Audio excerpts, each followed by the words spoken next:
Chad down here at Mike's Off-Road. So this is going to be part 2 of our 1967 Ford Galaxy project. So if you haven't already, go check out part 1 so you can get a little bit ahead on this video here.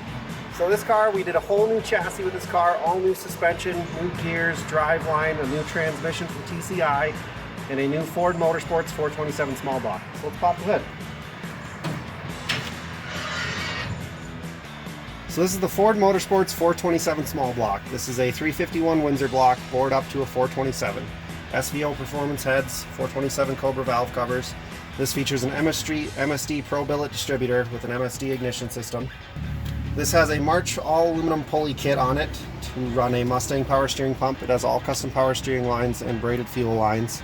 So this car was originally a manual brake system. We upgraded to a vacuum boost system for the brakes with a larger master cylinder. This car is equipped with roll-wood disc brake conversion in the front with 4-piston calipers to handle the extra horsepower.